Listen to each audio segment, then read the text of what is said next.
마운틴 듀 GSL 시즌 1 리제너레이션. Welcome back. herO versus herO is coming up next. We got to get rid of one of these players, herTosis. Only 3 left in the round of 16. Yeah. Well, 2 of them we're going to get rid of, but not all at once. That's right. We're going to spread it out just a little bit.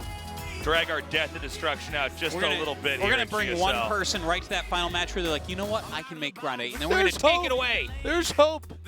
And then we take that hope away. So this is a real uphill fight for both of these guys.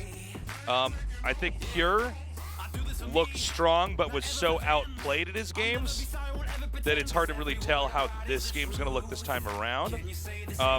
herO was looking very good as well. Yeah, and they're both looking fantastic. This, actually, overall, I'm really feeling that this is the strongest group. It didn't look like the group of death or anything, but everyone's playing to such a level. I really like this point. Yeah, I'd be completely happy with any of these players in the round of 8. It's not, even though we call something the group of death each season, right? And we like kind of rank the groups.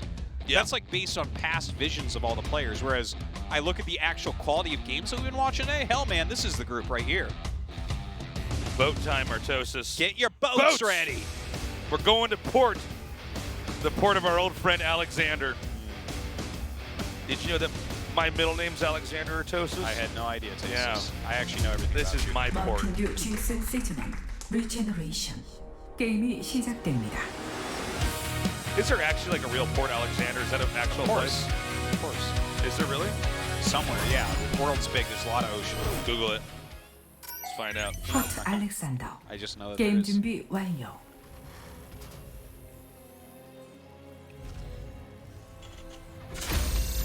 지네어 그린윙스 큐어.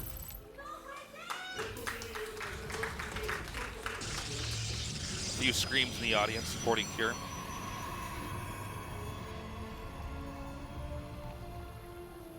It's in Alaska, tasteless. 트라이언펀트 송 게임. It's in Alaska? Right. Yeah, man. It was the salmon fishing capital of the world. All right, so these two guys, Thank you. only one's going to take home all that salmon. Thank you to Rapid for rapid firing that to me. Yeah, nice. Why did the Protoss want to control the salmon, though? I don't even think they eat fish. Yeah, but if you deny omega-3s to the Terrans, Oh, that's a good point. then their whining's going to get even Then their worse. glands are going to get very swollen. Yeah. Hey, a little scout coming out of herO here. I think this is going to be a very different series than what we just saw. Oh my God! In Legacy of the Void, he's 5-1 against herO. Really? That's crazy. I never would have guessed that at all. No idea about that. Wow, we're getting some really surprising statistics here in this season. Yeah, I was really actually, unaware. Yeah. The thing is, Cure quietly has some of the best TVP. I think it was even reflected against Deer, who I actually think will beat Maro in the round of 8. But I got to tell you, oh wow, herO was very upset about that. Yeah. Guy. That's bad to lose that probe. But I think that Cure has some of the best TVP out there. I think he continually showing it. He removes stats from the tournament in the round of 32. Okay? Very true. Against Deer, he was only a couple small decisions from, I think, winning that series, even though it was a 2-0. Like, he was in spots where, like, oh, yeah, you could have been way ahead here. Just a slight little change happened, right? And, I mean, we'll see how he does here against herO, but herO is such a different player in this matchup, in my opinion. He's much more likely to go completely aggro on you. Sure. You know, he's closer to SOS than he is to Deer in this matchup. Oh, for sure, yeah. I think hero's as close as we can get to SOS, where SOS is so far over on the abstract spectrum. Kind of, yeah. I don't completely disagree with that. It's like, I think him and Classic are the closest approximations. Yeah. But of course, only approximations. You can never really duplicate SOS. All right, we've got a starport being hidden over here. This Reaper's still alive. Look at these moves, man. Ooh. Alive forever. Days. Hellions coming out here as well. Very different approach this time around for Cure. Oh, this is cool. So he's going to Starport Liberator, quick. Tell me. Medevac or Liberator? Oh, okay. Starport Liberator. He's going to make a Starport out of the Starport. You have to make the Starport first, and then you can have a Liberator, herTosis. I say Medevac. Oh, you're so brave. Yeah. Well, he doesn't even have a wall right now. He's making his 2 gates in his main. See, this is something that I love about Deer is he will just blindly get the 2 gates of the natural most of the time. Yeah, we're herO this time around. This exposes him to possibly being hit. Oh, he barely missed that. Wow. Oh, that's a big deal. This is going to blindside herO here. Yeah. The funny thing is these could have probably run in the front door, but now they're going to come in the side through a medevac. Probably would expect to see a wall there, but not the case. I'm here in the shadow. Okay. Well, I think the strategy's still fine here for Kier. You can't really go into this hoping. Oh! So you can't go into this just hoping your opponent makes a mistake. Yeah. 6 kills already. 8. Wow. Up to 8. Nicely done. Yeah. And he only loses 2 Hellions for that. Awesome. Great move. Yeah, this is going to give Kier a very, very healthy, substantial lead. In fact, he may even stay there and then drop them in later and try to dive in once more. Yeah. And here comes that Liberator. Okay, so the Liberator's going to come in first. He's going to set up the Liberation Zone, and then, here we go, medevacs come in. Well, I guess Hellion's not going to wait for that, but hey, 2 more probes.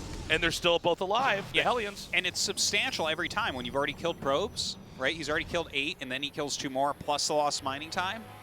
Oh, that would have been amazing if he had sieged that up during that.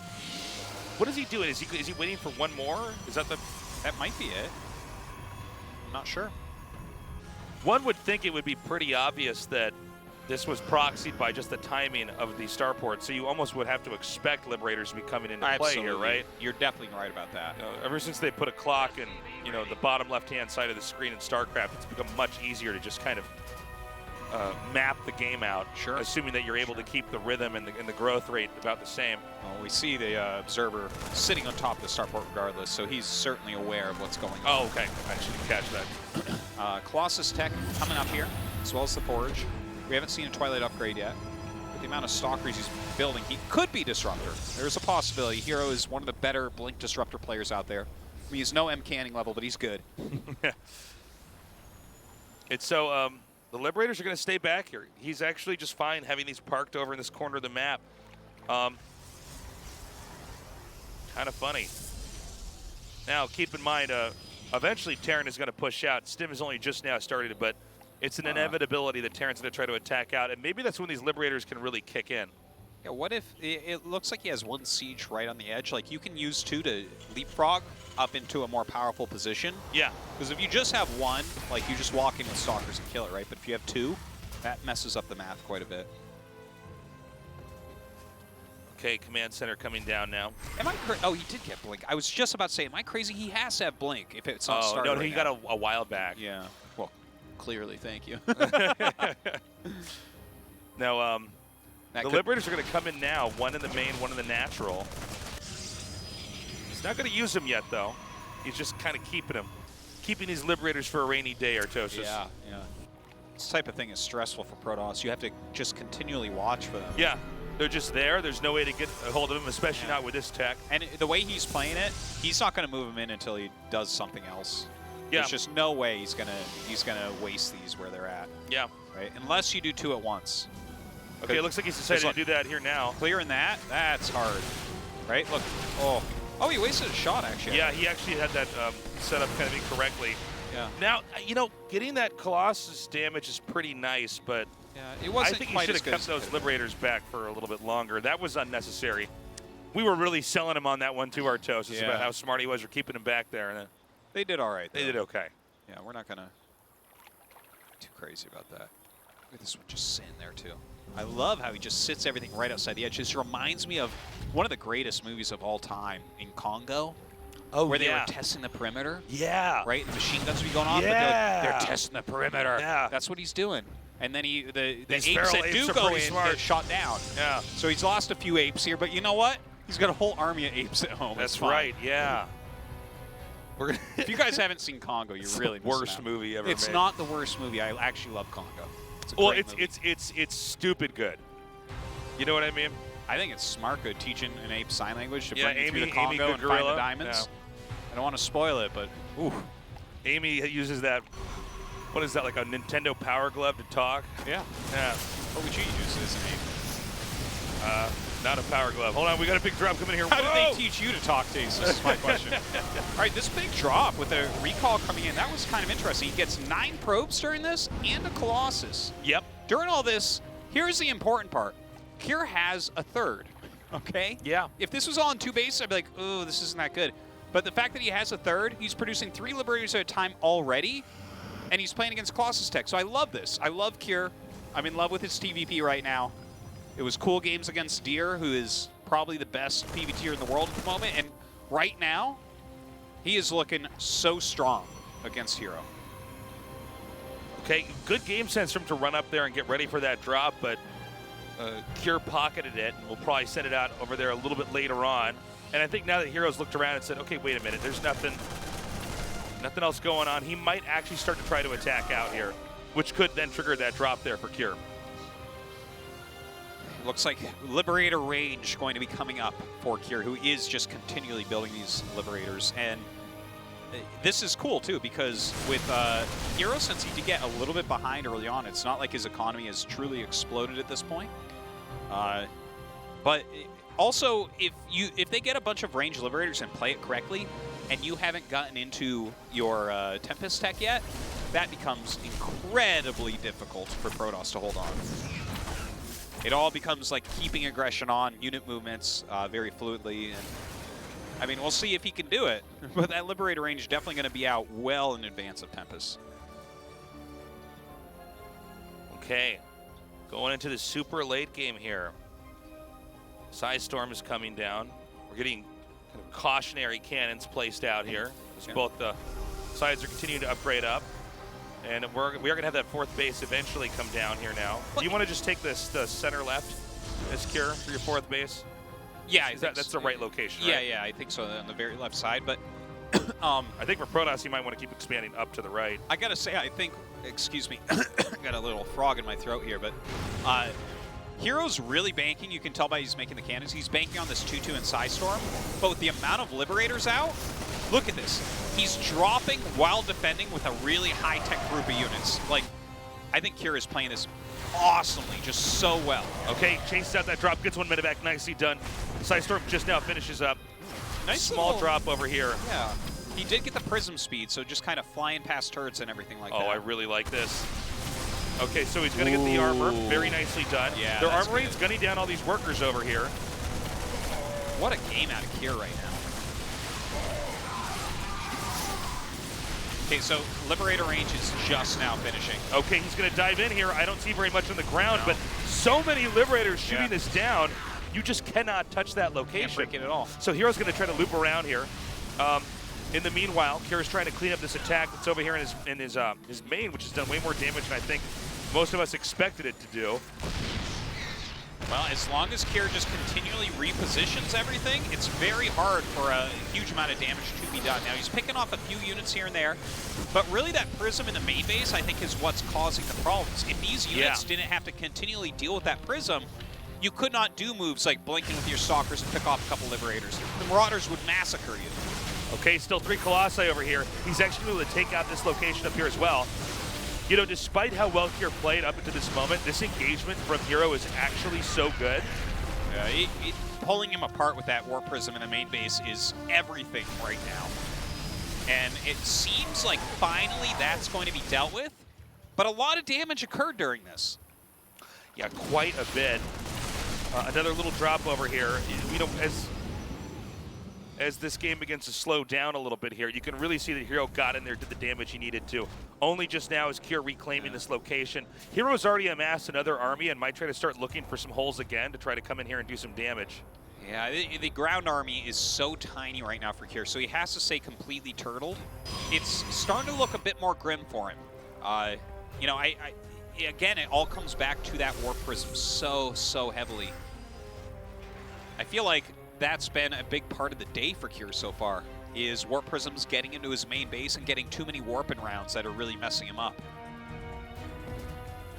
All right, okay, another speed prism just flying right in. Gonna come in once more. And easily you can get the warp in right over here. Meanwhile, the attack comes up here. Liberator's setting up, and herO's going for the dive. Oh, the Marauders are close by enough. That was a big overextension. He needed to make sure those Marauders had actually ran into the main first before trying to move like that. But maybe he could try to loop back around and hit this 3rd base once more. I feel like we need a Viking just sitting there. Okay, he actually made a Viking. We need a Viking just sitting in the main basic here at all times, because it seems like this is how you beat him, right? You get that Prism in and really, really abuse him with it. Once again, Cure's zoned herO away. herO did have a substantial lead before he ran into that firing squad of Liberators and Marauders. But herO's also now taking a 4th base, something that it's going to be problematic for Cure to try to do. Speaking of which, I think he's about to do that right now. I think he's going to float that CC over there. It's about to be 3-3 for herO, so that is obviously a big, big deal. A bunch of Vikings being made, I guess, to help force back the Colossus, and I think by now you would generally think that Tempest would be out, but he just started his Fleet Beacon. So I'm not sure that the Vikings are super helpful now, but they will be shortly. Cure's going to go ahead and pick up, try to move out. Note that herO expanded more towards the center of the map. That makes it a little bit trickier to abuse with drops. Yeah, that is true. Like, if you're on the edge, you're having to run much further around. Whereas, just because he's playing against ranged Liberators anyways, until you have Tempest out, you have to keep your army out front. You have to be able to run around their army, do counterattacks, hit the Liberators, and make them siege multiple times before they get to you. These are all important moves. We're getting close to maxing out, so keep in mind if a big drop from Terran happens somewhere in the Protoss's main or one of these far-out expansions, you can't warp in if you're maxed out. You have to then send your army down there to chase it down. Sometimes it's advisable to even leave a little bit of an opening. Yeah, if you get spread, that can be a very good way. Or you can start making additional cannon, shield batteries, and leave High Templars around. That can help. Yeah, that's another way to play it. Yeah, a lot of players will leave 10, 15 supply open for a round of Warpins. So we have the 3 Tempests coming up now. And our 4th base for Cure is now up. It's in the center left. Again, the Viking count has actually grown. He wants to be able to, first and foremost, kill War Prisms, but if he can get a poke or 2 off on these Colossi, that'd be ideal. Yeah, he knows that these Tempests are coming right now. He saw with that Scan the Oracle, which is kind of the lead into them. You get those tags down, then just go to town. So this is becoming a pretty intense micro battle at this point. The Storms have to hit those Vikings. Nice storm to start. Good dodge there on the Storm that time. And see, this is where the Protoss can finally start to try to break this position. You can just keep chucking those Tempest shots. It doesn't go quickly, but it's strong enough. It forces the Terran to try to engage you head on, where most of this, most of the ground game here from Terran has been an avoidance pattern, trying to hit other areas where the Protoss is not. Meantime, huge amount of shield batteries, a shield battery, I would say, going up, whereas this drop harassment kills a bunch of probes at that 4th base, and just kind of marauding around the map right now, keeping the Protoss as small as possible. Good nice. EMPs go off. Yeah, great EMPs there. But as you can see, you don't want to try to overextend with that. Yeah. Is there any value in Protoss trying to send some of the small army down around the bottom to go ahead and hit that 9 o'clock position? I feel like the sensor towers are making that a little bit difficult for him right now. I think that if he focuses fully on nailing Psy Storms and zoning out the Ghosts so that his Tempest can do the work, breaking this position is GG. Yeah, I mean, he's getting squeezed pretty hard right now. Yeah, look at this, look at this. He's gaining value with every volley he does. Yeah, Liberator goes down. And good zoning. EMPs come down, but the shield batteries can just recharge that, and we have plenty of those just to the right of the screenshot over here. That is true, but the EMPs, I think, are more important here for the High Templar. Certainly. The storms are, yeah, the storms are what counter the Vikings. So if he can deal enough damage to the Vikings that the Vikings can't kill the Tempest, or that the Tempest can then fight the Vikings, that's optimal here for herO. This is a really wearing game for these two guys. Very drawn out. Cure knows exactly what herO's trying to do. Here's another chase happening over here. Keep in mind, you can still storm a Ghost. It's not wrong. You know, you don't simply need to avoid it at all costs. They're a little bit tanky and can run back and get healed, but it's better get your storm off than not. Right. Because the storm, assuming that you cast it, it's pointed at anything, you're going to get value out of it. Suddenly, these 4 Vikings looking a lot stronger. Yeah. Still producing a lot right now. It looks like he has 3 reactor starports at home, continuing those upgrades. 4 Stargates pumping Tempest, though. So this is really the entire battle in this game. It's kind of this funny thing where it becomes this air arms race. Yeah, quite a bit. They both can't stop investing in air here. Well, it's like the ground army is a bit stronger overall for Protoss, which forces a bunch of Liberators, which forces the Tempest, which forces the Vikings. So Well said. Yeah, we get into this really interesting, weird set of units fighting each other nonstop. Now, I really like that little attack down there at the bottom from Cure. I feel like we should have seen that a little bit sooner, though. You know, he does need to mix those in. That is a fact. But right now, the amount of Psystorms coming out are insane, but it seems like Kier thinks he can break through all of them. The Tempest going down to just one, and he got rid of most of those Psystorms. Yeah, but as we say that, 4 more Tempests come up. Yeah. The cycle continues on. It's tough. The worker count is actually higher for our Terran player right now, which is kind of interesting. Oh, good catch.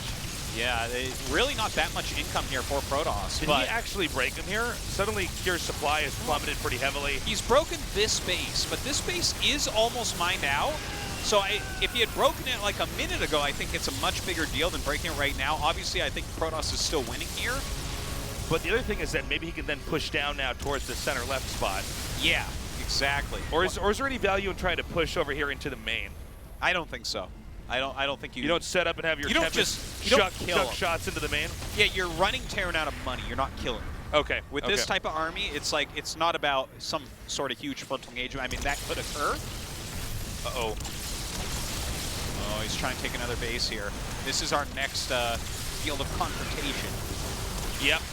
Again, the Tempest is so high in numbers. More Tempests than there are Vikings right now. Yeah, and the thing is, if Kier had a bigger army right now, he might be all right because there's so many Tempests, it almost feels like you could fight Protoss, but it's not the case because Hero's maxed out and Kier just is not. Because he's at less than half the army supply. Okay, so he's going to come down here and just knock off this position. I think those SCVs should have been turned around the moment they were spotted here.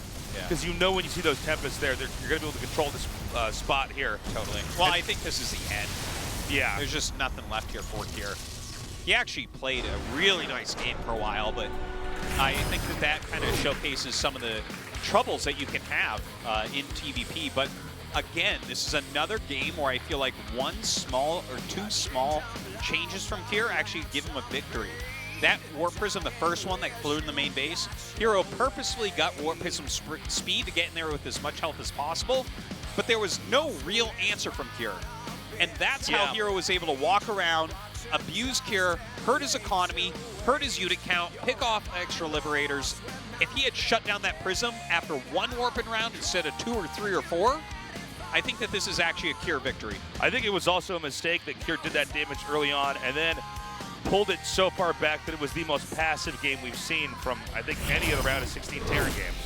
He just stayed so far back and he basically let herO figure out how to kill him. He didn't have a whole lot of army to do else with, right? Like, it became tough. I think that was definitely a forced victory from herO with that Prism, but I think that Kier is of the level where he can absolutely win these next 2. All right, game 2 is up on Kairos Junction. Cure versus herO. 마틴드 GSL 시즌은 리제너레이션. 게임이 시작됩니다.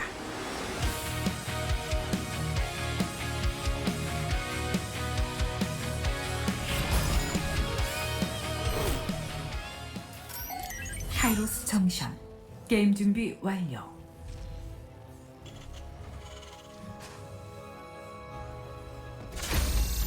진에어 그린윙스 큐어. This guy is, I'm excited about his career right now, man. He's playing very well despite all the losses.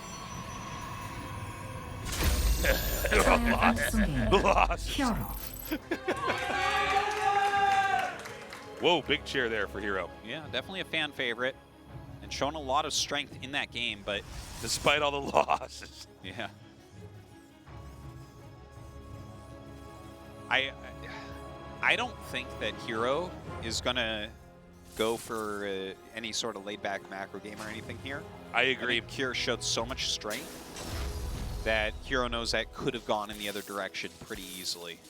I wouldn't be surprised if he pulls something crazy this game. But at the same time, Kier's defensive skills and his willingness to get into a later game that very few Terrans actually have might scare a herO out of doing that as well, right? Yeah. Maybe you do feel more comfortable in the macro game just based on the fact that catching him off guard, being too greedy or something like that, it feels not super likely to happen.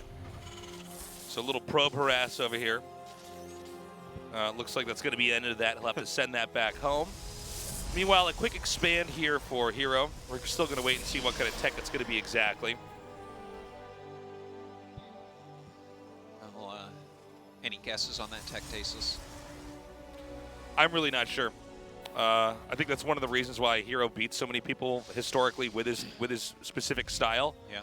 Is that you know that something, possibly timing attack, is going to come. You don't know what it is. Okay. I don't know it. The pros don't know it either. That's how he's done so well on, many times. I think especially in the Super Tournament, but in other places as well. Twilight goes down. So this is looking to be pretty par for the course. Yeah. But there is always a chance for a Protoss to put a fork in the build and kind of steer it into a pretty crazy direction.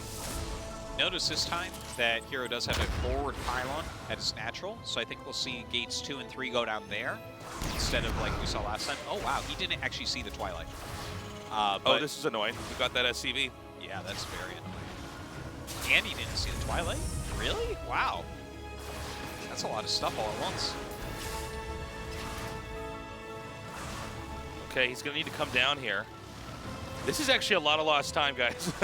When you don't have that command center finish, every SCV that could have come out is going to just be later now. And it's 2 Adepts coming up here, so he could even try to snipe this SCV once more. Oh. It's a lot of units, though, coming out. Not sure you really want to fight that. Keeps that Hellion alive. There's a nice to and fro going on. Adding 3 gates right now, as opposed to 2 at that point. Let's see if he puts down any more. More shades coming through. There's the Robo. Trying to think of what the additional gate really means. Yeah, it's either this is a slightly different version of a build that we've sort of already seen, he wants to get it somewhere else, or we're beginning to see something that's going to be a big deviation. Yeah, I mean, the Robo does not surprise me. It does have that forward pylon. It has to just be for pressure. Because normally, if you're just going to play a more laid-back macro game, you go for the 3 gates. And the difference is, it is quite large. Like, if you're buying 4 gates, that's a serious commitment to Here units. comes that scouting Hellion. And this is actually pretty handy. I was right that he would put the gates up in the front, but wrong on the fact that not, it would not any way protect we could against wall it in, Hellions. yeah. Well, he sees how many gates there are now, too, so that gives Kira a little bit of a heads up to what might be happening. Oh, good job. He gets in. Okay, Stalkers are starting to do some really nice damage here. Keep in mind, Stalkers can kite against Marines fairly easily. Nicely done. He blinks away from the Cyclone there. Going to be a little bit more pressure coming in here. War Prism is on the way as well. Another turret is thrown down. Of course, we know that won't last very long. No, certainly not. Even fights it right there. Doesn't even wait for it to go away. All right, some good blink micro. SCVs being pulled out to the front. No bunker up. The siege tank goes up. That is very important. Yeah, the siege tank's the only thing that could really keep him from not dying to this attack right now. Yeah. And he actually only lost 2 SCVs there, whereas he killed 5 probes with that Hellion. So that's kind of nice. Does herO do something crazy here? You think he might blink up? No way, right? I think there's a chance. I mean, it'll depend. Well, if he's going to do it, he better do it. Well, he's just out of range of the tank. He's still warping in Stalkers. Well, the War Prism's coming here. Okay. Keep in mind, he could blink up there, snipe the tank down. Well, with the Prism coming right after the tank moves, my God, that's a lot of units coming up. Another siege tank is up here, but a little bit out in the open. Does get picked off. Not doing insane damage yet with this. Again, keep in mind that these infantry units cannot heal right now. We don't have any medevacs with them here. Yeah. So the Stalkers can regen some shields. Another big warp in here. 3 Stalkers and 1 Zealot. The War Prism's ready. Oh, he gets out of position, and immediately another blink up from herO. Oh my God, this is so good getting these reactors. So annoying for the Terran. Stim's coming, but he's still got a long ways away before it's going to be ready. Man. And this is one of those timing attacks that's so herO-esque. Yeah. I tell you, I'm feeling it right now for Kier. He just did it. I think that Kier is just such a strong player, but herO 2-0 here. Beautifully done. He was able to snowball that damage into a victory. GG. And that means we're going to go to our final match, a rematch of Dark versus herO. Okay, that was a very good one the first time. But you know what? Cheers to Cure, because I feel like he played a really nice TVP set against Deer and a nice one against herO. Yeah. It absolutely does not go his way this time. I think that you can see just how demanding TVP can be for a Terran player. And the type of level that you have to play to, where just even one, Warp Prism coming in at an angle and getting you is going to cost you a game that you worked a lot to build up. But, very well played overall by Cure. I do really agree with what you're saying, herTosis. The Cure looked like a great player. It's too bad he's out, but that's how competitive GSL is. Up next, the final match of the day, Dark versus herO.